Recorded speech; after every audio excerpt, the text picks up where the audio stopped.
அஸ்ஸலாமு அலைக்கும் வரஹ்மத்துல்லாஹி வபரகாத்துஹு. அற்புதமான வேதமறை குர்ஆன். எனக்கு வழங்கப்பெற்ற அற்புதமெல்லாம் அல்லாஹ் எனக்கு அருளிய வேத அறிவிப்புத்தான். இந்த செய்தி சஹீஹுல் புகாரியிலே 4981 என்ற எண்ணிலே பதிவு செய்யப்பட்டு இருக்கின்றன.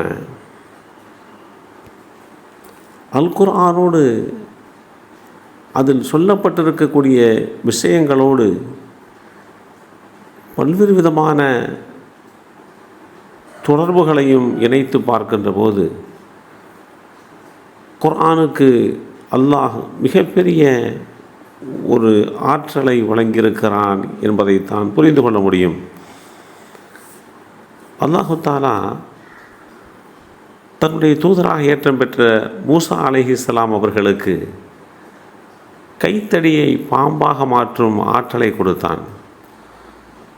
அல்லாஹுடைய தூதராக ஏற்றம் பெற்ற நபி ஈசா அலைஹிஸ்ஸலாம் அவர்களுக்கு வெண்குஷ்டம் கருங்குஷ்டத்தை சுகமாக்கும் ஆற்றலை கொடுத்தான். அவைகள் அவர்களுடன் முடிந்துவிட்டது. ஆனால் அல்லாஹுடைய தூதர் ஸல்லல்லாஹு அலைஹி வஸல்லம் அவர்கள் தன்னுடைய தூதருக்கு அல் குர்ஆனை அற்புதமாக கொடுத்தான். அது இன்று வரை இல்லை, யுகமுடிவு நாள் வரைக்கும் அற்புதமாகத்தான் திகழ்ந்து கொண்டிருக்கும். இதற்கு முன்பு இறக்கிய தௌராத், இன்ஜீல், ஜபூர் ஆகிய வேதங்களில் பல்லாயிரக்கணக்கான மாற்றங்கள் நிகழ்ந்துவிட்டன. ஆனால் வேதமறை குர்ஆனிலே 1400 ஆண்டுகள் ஆகியும் எந்த விதமான ஒரு புள்ளி கூட மாற்ற முடியாத அளவுக்கு தனித்துவத்தோடு இருக்கின்றது. இதனுடைய அற்புதத்திற்கு உண்டான ஒரு எடுத்துக்காட்டாகும். அல்லாஹுடைய தூதர் ஸல்லல்லாஹு அலைஹி வஸல்லம் அவர்களுடைய எதிரிகள், நீங்கள் அல்லாஹுடைய தூதர் என்றால் இதற்கு முன்னர் இருந்த அல்லாஹுடைய தூதர்கள் காட்டிய அற்புதமான செயல்களை, அற்புதங்களை நீங்களும் காட்டுங்கள் என்று இடைவிடாமல் கேட்டுக்கொண்டிருந்தார்கள். அதற்கு அல்லாஹ் பதிலளிக்கின்ற போது அவருடைய இரட்சகரிடமிருந்து அவர் மீது இறக்கப்பட்ட அத்தாட்சிகள் ஏன் இறக்கப்படவில்லை என்றும் அவர்கள் கேட்கிறார்கள். அத்தாட்சிகள் எல்லாம் அல்லாஹ்விடம் உள்ளன, ஏனெனில் நான் வெளிப்படையாக அச்சமூட்டி எச்சரிக்கை செய்பவன்தான் என்று நபியே நீர் கூறுவீராக என்று அல்லாஹுடைய தூதர் அந்த சமுதாய மக்களிடத்தில் கூறுமாறு அல்லாஹ் கட்டளை பிறப்பித்தான். முன்னர் வாழ்ந்த தூதுவர்கள் அற்புதங்களை நிகழ்த்தி காட்டினார்கள். அவர்களுக்கு பின்னால் அடுத்தடுத்து வந்த நபிமார்கள் அவர்கள் காட்டிய அற்புதங்கள் எல்லாம் தற்காலிகமானவையே என்ற அடிப்படையில் தான் பார்க்க முடிகின்றது.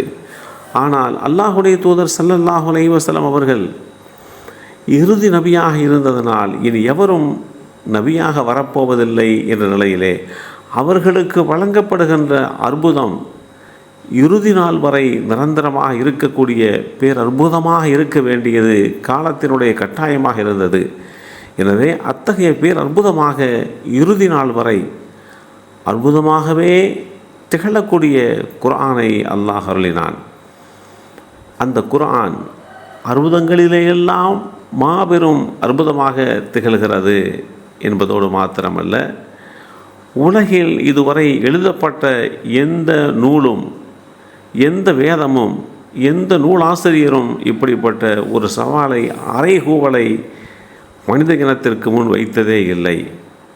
இந்த அறைகூவல் இதுவரை 14 நூற்றாண்டுகளாக இருந்து கொண்டுதான் இருக்கிறது. ஆனால் இன்று வரை அந்த அறைகூவல், சவால் எவராலும் எதிர்கொள்ளப்படவில்லை. குர்ஆனில் பல்வேறு இடங்களில் இந்த அறிவிப்பு திரும்ப திரும்ப வருகிறது என்பதை நாம் புரிந்து கொள்ள வேண்டும்.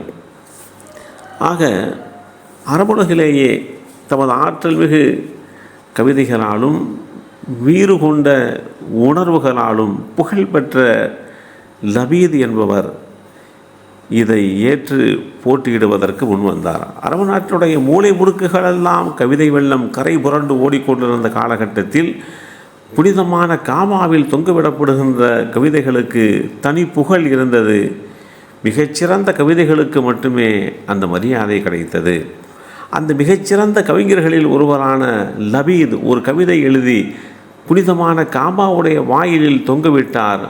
இவ்வாறு அவர் தொங்கவிட்ட நிகழ்ச்சி நடந்த உடனே இஸ்லாமியர் ஒருவர் குர்ஆனிலே இருந்து ஒரு அத்தியாயத்தை எழுதி அதற்கு அருகிலேயே மாட்டி வைத்தார்.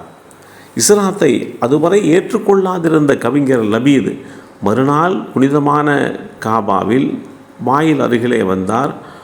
வேதமறை குர்ஆனுடைய அத்தியாயத்தை அதனுடைய வசனங்களை வாசித்தார். அத்தியாயத்தின் ஆரம்ப வரிகளிலேயே அவர் அசாதாரணமான முறையிலே ஒரு விதமான மாறுதலுக்கு ஆளானார். இவை மனிதனின் வார்த்தைகளே அல்ல, இவை அல்லாஹுடைய வார்த்தைகள் தான் என்பதை ஏற்றுக்கொள்கிறேன் என்று கூறிய செய்திகள் வரலாற்றிலே இடம்பெற்றிருக்கின்றன. அப்படிப்பட்ட புனிதமான குர்ஆன் இறங்கப்பட்டிருக்கக்கூடிய இந்த ரமலான் மாதத்தில் அதிகமாக அந்த குர்ஆனோடு நாம் ஒன்றித்து போயிருக்க வேண்டும். எல்லாம் வல்ல அல்லாஹ் அருள்வாளிப்பானாக. அஸ்ஸலாமு அலைக்கும் வரஹ்மத்துல்லாஹி வபரகாத்துஹு.